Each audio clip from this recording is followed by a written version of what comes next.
Olá, queridos amigos, nós estamos retomando as nossas atividades aqui na TV Nova Luz, buscando examinar o Livro dos Espíritos como um todo. Já tivemos algumas videoaulas e hoje vamos dar prosseguimento a esse nosso trabalho, adiantando propriamente o nosso estudo a respeito desta obra, a obra fundamental, chamada então o Livro dos Espíritos, publicada pela primeira vez no 18 de abril de 1857. Nós hoje, dando continuidade, como dizíamos, nós vamos começar por uma etapa que vem logo depois da introdução e que se chama prolegômenos.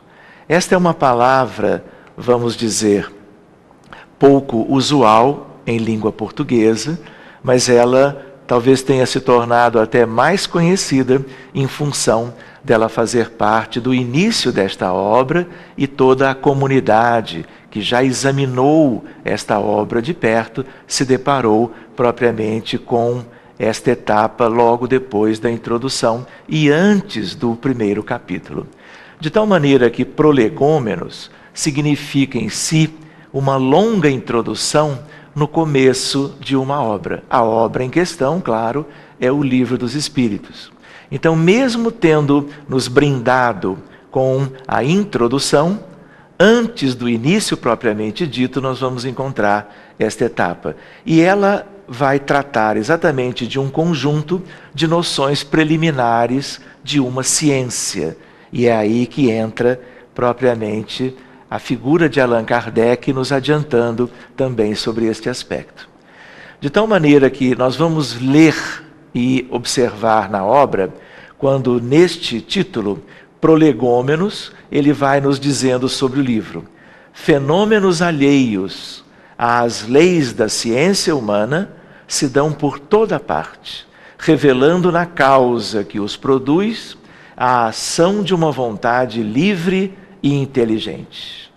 De tal maneira que, como vocês sabem, nós temos a ciência comum, a ciência humana, a ciência acadêmica, com as suas mais diversas expressões. E neste âmbito, toda vez que fenômenos não são examinados de perto por esta ciência conhecida dos cientistas do mundo todo, nós entendemos que, neste caso, nós vamos ter a revelação de uma causa inteligente. A razão diz que um efeito inteligente há de ter como causa uma força inteligente. E os fatos hão provado que essa força é capaz de entrar em comunicação com os homens por meio de sinais materiais.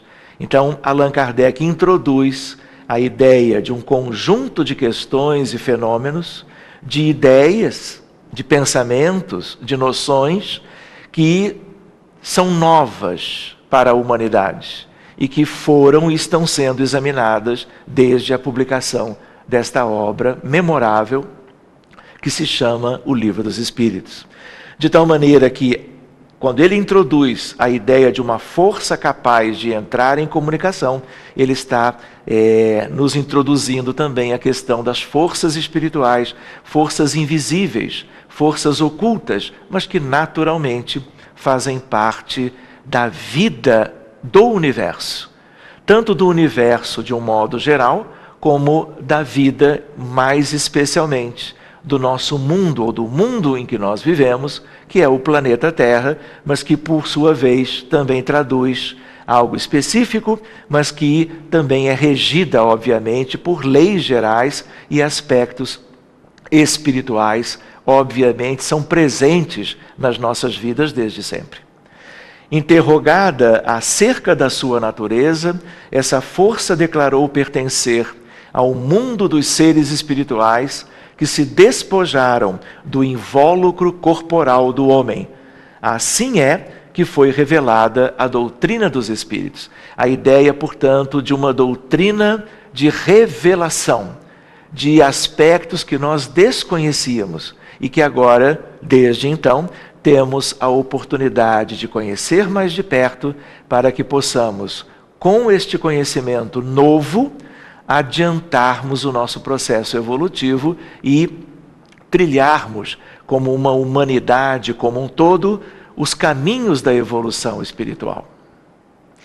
Ainda em Prolegômenos, nós vamos ver Allan Kardec escrevendo que as comunicações entre o mundo espírita e o mundo corpóreo estão na ordem natural das coisas e não constituem fato sobrenatural, tanto que de tais comunicações se acham vestígios entre todos os povos e em todas as épocas.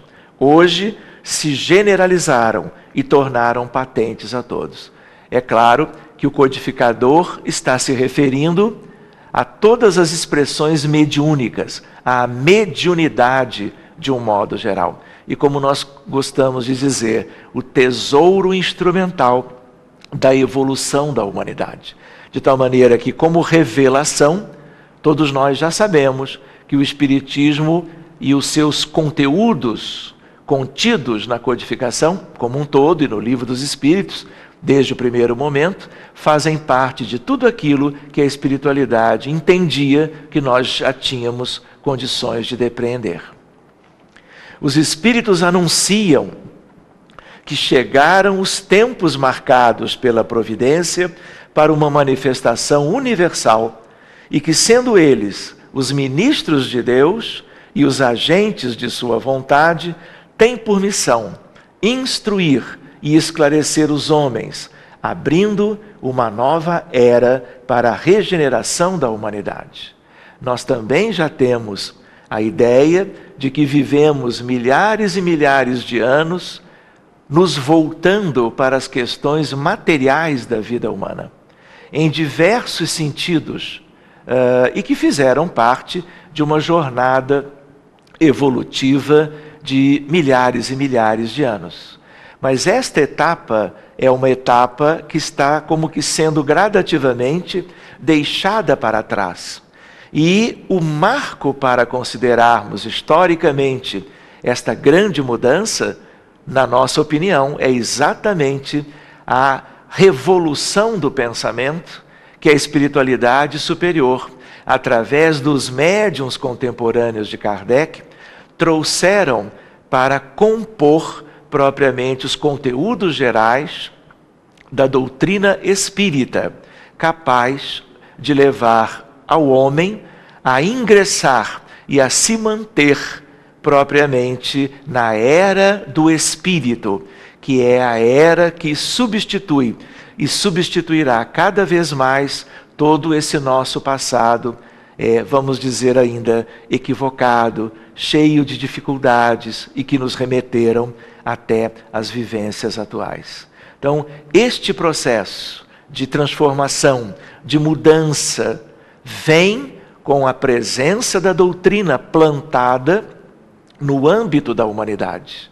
E para isto nós tivemos a obra que examinamos agora de perto, chamada O Livro dos Espíritos.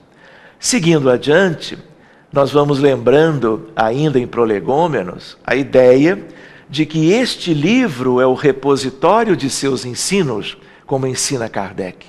A ideia de que temos uma síntese na obra, temos uma ideia de todos os pontos relevantes e que serão desdobrados depois, ainda na codificação kardeciana e mais adiante nas obras complementares, especialmente aquelas todas que vieram pelo grande missionário, médium querido, Francisco Cândido Xavier, de autores espirituais memoráveis, a quem vamos procurar conhecer e estudar seus conteúdos, especialmente Emmanuel, Humberto de Campos, André Luiz e tantos outros. Então, a ideia de que este livro é o repositório de seus ensinos, abrindo propriamente uma nova perspectiva para a evolução moral e espiritual da nossa humanidade e, portanto, de cada um de nós que a integramos. O livro foi escrito por ordem e mediante ditado de espíritos superiores. É importante que se frise isto, como está nesta altura do livro, para estabelecer os fundamentos de uma filosofia racional, isenta dos preconceitos do espírito de sistema. Nada contém que não seja a expressão do pensamento deles e que não tenha sido por eles examinado.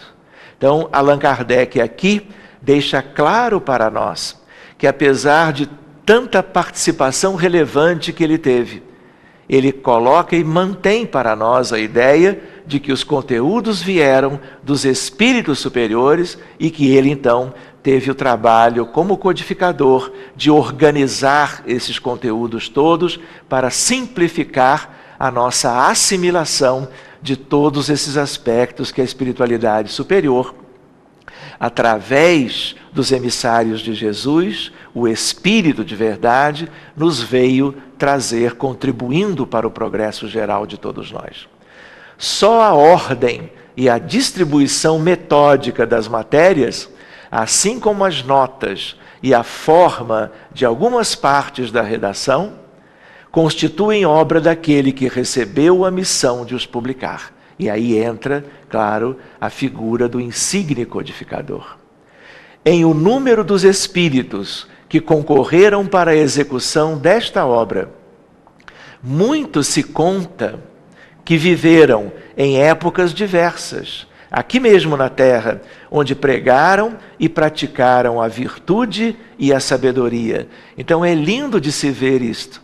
Allan Kardec deixando claro que estes espíritos superiores, outros não são do que aqueles que já notoriamente ou de forma anônima estiveram entre nós e já nos deixaram legados de luz e de virtude, e desencarnados agora, naquela altura, no século XIX, em França, se reuniram para aquilo que nós chamamos a Hora Estelar de França, no desenvolvimento natural da participação deste país no cenário geral da humanidade, para que tivéssemos, então, a codificação kardeciana devidamente implantada aqui entre nós.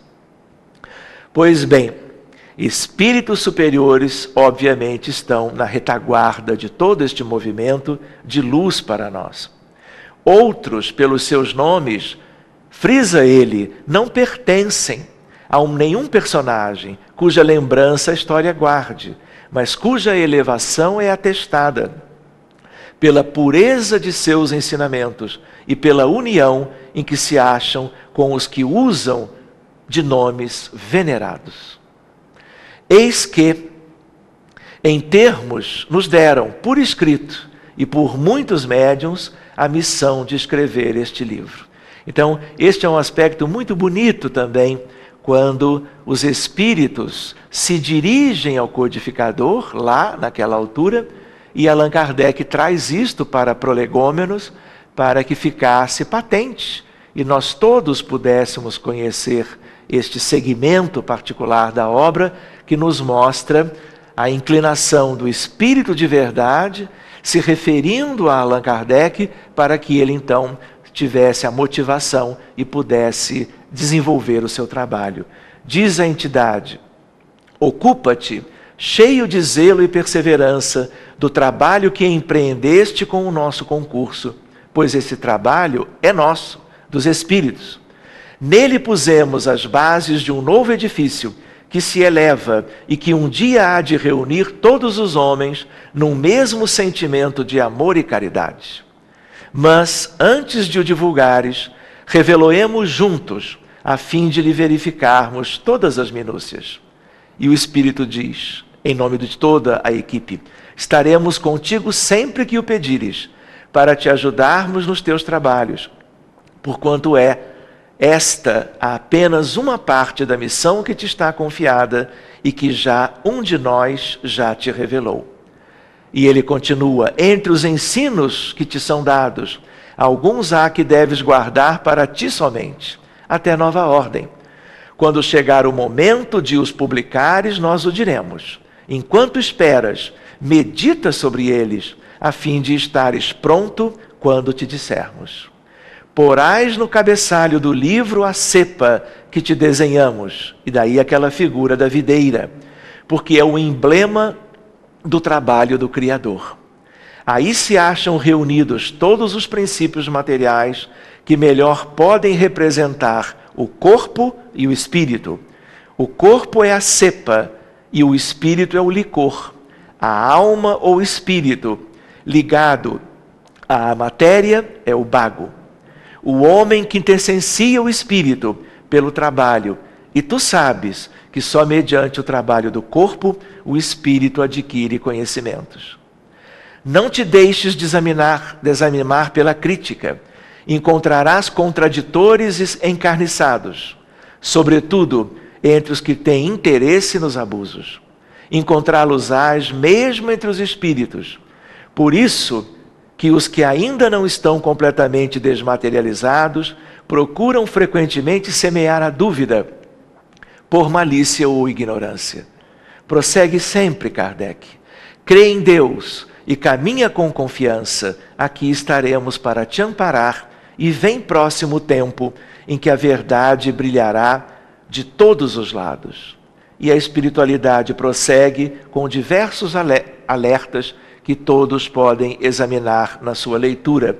E no final, diz ele, lembra-te de que os bons espíritos só dispensam assistência aos que servem a Deus com humildade e desinteresse, e que repudiam a todo aquele que busca na senda do céu um degrau para conquistar as coisas da terra, que se afastam do orgulhoso e do ambicioso. O orgulho e a ambição serão sempre uma barreira erguida entre o homem e Deus, e não é assim até hoje? São um véu lançado sobre as claridades celestes, e Deus não pode servir-se do cego para fazer perceptível a luz.